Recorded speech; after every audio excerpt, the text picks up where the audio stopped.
Assalamualaikum warahmatullahi wabarakatuh. Perkenalkan, nama saya Karoma Nur Hidayah, NIM T 2018-11-12. Di sini saya dari kelompok 12 akan menyampaikan analisis materi kelas 12 semester 2 terkait dengan indikator materi sejarah kebudayaan Islam Madrasah Aliyah. Langsung saja, yang pertama yaitu bab 5 yang membahas tentang sejarah perkembangan Islam di Asia Tenggara. Di sini ada 5 poin pembahasan. Yang pertama, tahap-tahap perkembangan Islam di Asia Tenggara. Poin-poinnya yaitu kehadiran para pedagang muslim pada tahun 7-12 Masehi.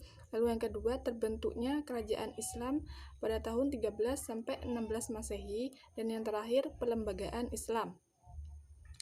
Poin yang kedua yaitu sejarah perkembangan Islam di Thailand. Yang ketiga, sejarah perkembangan Islam di Kepulauan Sulu, Mindanao, Filipina. Dan yang keempat, sejarah perkembangan Islam di Malaysia. Yang kelima, sejarah perkembangan Islam di Brunei Darussalam. Lalu yang selanjutnya, bab 6 yang membahas tentang perkembangan Islam di Afrika, Amerika, Eropa, dan Australia. Di sini ada 5 poin atau 5 pembahasan. Yang pertama, perkembangan Islam di Afrika. Yang kedua, perkembangan Islam di Amerika. Yang ketiga, perkembangan Islam di Eropa. Yang keempat, perkembangan Islam di Australia. Lalu yang selanjutnya, bab 7 yang membahas tentang pusat peradaban dan tokoh-tokoh dunia Islam modern kontemporer. Di sini ada 3 poin atau 3 pokok pembahasan. Yang pertama, sejarah kebudayaan Islam modern kontemporer. Yang kedua, pusat dan aspek-aspek peradaban Islam modern kontemporer. Lalu yang ketiga yaitu tokoh-tokoh dunia Islam modern kontemporer. Tokoh-tokohnya yaitu yang pertama, Nur Miswari dari Filipina. Yang kedua, Elijah Muhammad dari Amerika Serikat. Dan yang ketiga, Dr. Shauki Futaki yaitu dari Jepang. Dan adapun tokoh-tokoh Islam Indonesia modern kontemporer yang terdiri dari Kiai Haji Abdurrahman Wahid dan Profesor Nurholis Majid. Itu tadi indikator materi sejarah kebudayaan Islam di Madrasah Aliyah yang bisa saya sampaikan. Materi selanjutnya akan disampaikan oleh presentator yang lain. Kurang lebihnya mohon maaf. Wassalamualaikum warahmatullahi wabarakatuh. Bismillahirrahmanirrahim. Assalamualaikum warahmatullahi wabarakatuh. Perkenalkan, nama saya Ayub Mukaromah, NIM T 2018-11-40. Di sini saya akan melanjutkan materi yang selanjutnya, yakni tentang metode penyampaian materi pembelajaran SKI Madrasah Aliyah kelas 12 semester 1. Pengetahuan tentang metode mengajar sangat diperlukan oleh para pendidik. Nah, oleh sebab itu, berhasil atau tidaknya siswa belajar sangat tergantung pada tepat atau tidaknya metode mengajar yang digunakan oleh guru. Di sini ada 8 metode mengajar. Yang pertama yakni metode ceramah. Metode ceramah ialah suatu cara penyajian bahan pelajaran dengan melalui penuturan atau penjelasan lisan yang dilakukan oleh guru selama proses belajar mengajar.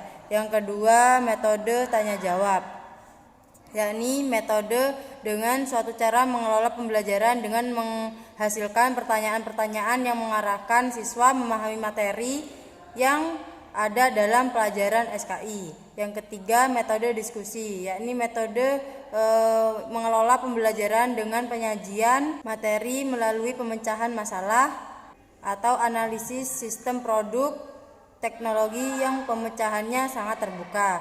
Yang selanjutnya yakni nomor 4, metode demonstrasi, yakni cara pengelolaan pembelajaran dengan memperagakan atau mempertunjukkan kepada siswa suatu proses, situasi, benda yang sedang dipelajari. Yang kelima, metode timeline atau garis waktu, yakni metode ini tergolong tepat untuk pembelajaran sejarah karena di dalamnya itu termuat teknologi terjadinya peristiwa. Dengan metode ini peserta didik bisa melihat urutan kejadian dan akhirnya juga bisa menyimpulkan hukum-hukum seperti sebab akibat dan bahkan bisa meramalkan apa yang akan terjadi dengan bantuan penguasaan timeline beserta rentetan peristiwanya.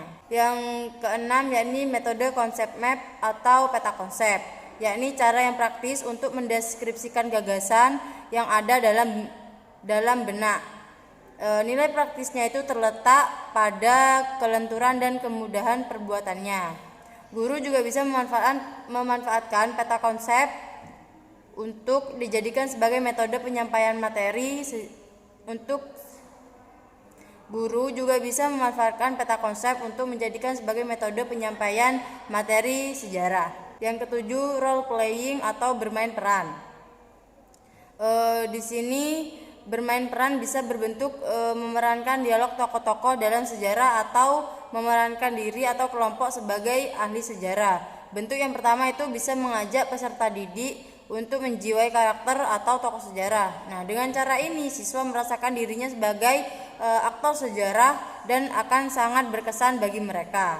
Yang terakhir yakni nomor 8, active knowledge sharing atau aktif berbagi pengetahuan, yakni satu yang dapat membawa peserta didik untuk siap belajar dengan efektif dan melibatkan unsur efektif. Metode ini dapat digunakan untuk melihat tingkat kemampuan siswa di samping untuk membentuk kerjasama antar kelompok. Sekian penjelasan metode penyampaian materi SKI Madrasah Aliyah kelas 12 semester 2 dari saya. Kurang lebihnya mohon maaf. Wabillahi taufiq wal hidayah. Wassalamualaikum warahmatullahi wabarakatuh. Baik, Assalamualaikum warahmatullahi wabarakatuh. Perkenalkan, nama saya Arisri Rahayu, NIM T 2018-1143. Baik, di sini saya akan melanjutkan penjelasan dari presentator kedua, yaitu tentang identifikasi aspek-aspek yang terdapat pada KI dan KD. Sebelum menentukan materi pembelajaran, terlebih dahulu perlu mengidentifikasi KD yang harus dikuasai oleh peserta didik. Aspek tersebut perlu ditentukan, karena setiap KI dan KD memerlukan jenis materi yang berbeda-beda dalam kegiatan pelajaran yang meliputi aspek kognitif, afektif, dan psikomotorik. Materi pembelajaran secara terperinci dibagi menjadi 4, yaitu materi fakta, materi konsep, materi prosedur, dan materi prinsip. Nah, materi fakta adalah materi berupa nama-nama objek, nama tempat, nama orang, lambang, peristiwa sejarah, nama bagian, atau komponen suatu benda. Metode penyampaian yang relevan dengan materi fakta adalah materi fakta disampaikan secara lisan, tulisan, atau gambar. Berikut saya akan membacakan contoh materi fakta pada materi kelas 12 MA semester 2, yaitu tentang sejarah perkembangan Islam di Brunei Darussalam. Islam mulai berkembang dengan pesat di Kesultanan Brunei sejak Syarif Ali diangkat menjadi Sultan ketiga Brunei pada tahun 1425. Sultan Syarif Ali adalah seorang ahlul bait dari keturunan cucu Rasulullah SAW, Hasan, sebagaimana tercantum dalam batu Tarsilah atau prasasti dari abad ke-18 Masehi yang terdapat di Bandar Sri Bengawan, ibu kota Brunei Darussalam. Selanjutnya, agama Islam Brunei Darussalam terus berkembang pesat sejak Malaka yang dikenal sebagai pusat penyebaran dan kebudayaan Islam jatuh ke tangan Portugis tahun 1511. Banyak ahli agama Islam yang pindah ke Brunei. Masuknya para ahli agama membuat perkembangan Islam semakin cepat menyebar ke masyarakat. Nah, yang kedua yaitu materi konsep. Materi konsep yaitu segala yang berwujud pengertian-pengertian baru yang bisa timbul sebagai hasil pemikiran, meliputi definisi, pengertian, ciri khusus, hakikat, inti atau isi, dan sebagainya. Contohnya yaitu pada bab 7 pusat peradaban dan tokoh-tokoh dunia Islam modern kontemporer, yaitu yang pertama Kairo atau Mesir dan Baghdad atau Irak adalah kota yang maju sekaligus menjadi pusat peradaban Islam dari dua negara yang berkependudukan mayoritas muslim. Yang kedua, Nur Miswari, tokoh muslim yang sangat berpengaruh di Filipina Selatan. Yang ketiga, Elijah Muhammad, tokoh muslim di Amerika Serikat yang sangat berperan dalam penyebaran Islam di Amerika. Yang keempat yaitu Kiai Haji Abdurrahman Wahid, tokoh Islam yang pluralis dan demokratis. Yang kelima, Profesor Dr. Nurholis Majid, seorang cendekiawan muslim Indonesia yang pemikirannya sangat berpengaruh terhadap dunia keilmuan di Indonesia. Nah, yang selanjutnya yaitu materi prosedur. Metode penyampaian yang relevan dengan materi prosedur adalah sebagai berikut. Menyajikan materi prosedur berikut, bantuan untuk mendemonstrasikan materi prosedur berikut, latihan praktik, umpan balik, terakhir adakan tes. Contohnya yaitu sebagai berikut. Pada bab 5 sejarah perkembangan Islam di Asia Tenggara. Nah, di sini ada tahap-tahap perkembangan Islam di Asia Tenggara, yaitu yang pertama kehadiran para pedagang muslim tahun 7 sampai 12 Masehi. Fase ini diyakini sebagai fase permulaan dari proses sosialisasi Islam di kawasan Asia Tenggara yang dimulai dengan kontak sosial budaya antara pendatang muslim dengan penduduk setempat. Yang kedua, terbentuknya kerajaan Islam pada tahun 13 sampai 16 Masehi. Pada fase kedua ini, Islam semakin tersosialisasi dalam masyarakat Nusantara dengan mulai terbentuknya pusat kekuasaan Islam. Pada akhir abad ke-13, Kerajaan Samudra Pasai sebagai kerajaan Islam pertama di Indonesia merebut jalur perdagangan di Selat Malaka yang sebelumnya dikuasai oleh Kerajaan Sriwijaya. Hal ini terus berlanjut hingga pada permulaan abad ke-14 berdiri Kerajaan Malaka di Semenanjung Malaysia. Yang terakhir yaitu pelembagaan Islam. Nah, pada fase ini sosialisasi dan dakwah Islam semakin tak terbendung dan berhasil masuk ke pusat-pusat kekuasaan, merambah hampir ke seluruh wilayah. Hal ini tidak bisa dilepaskan dari peranan para penyebar di pengajar Islam.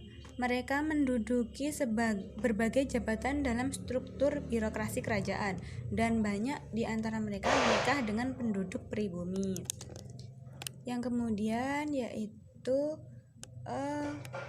materi prinsip, yaitu berupa hal-hal utama, pokok, dan memiliki posisi terpenting, meliputi dalil, rumus, adagium, postulat, paradigma, teorema, serta hubungan antar konsep yang menggambarkan implikasi sebab akibat. Contohnya yaitu pada bab 7 pusat peradaban dan tokoh-tokoh dunia Islam modern kontemporer. Nah, itu pada periode pertengahan tahun 1250 sampai 1800 Masehi, Islam mulai mengalami kemunduran akibat adanya berbagai perpecahan dalam dunia Islam. Nah, di samping berbagai macam serangan dari negara-negara barat. Nah, ini dikatakan materi prinsip karena menggambarkan sebab akibat yang timbul tadi. Nah, mungkin itu saja yang bisa saya sampaikan. Kami dari kelompok 12, mohon maaf jika ada kata yang salah. Semoga bermanfaat. Wassalamualaikum warahmatullahi wabarakatuh.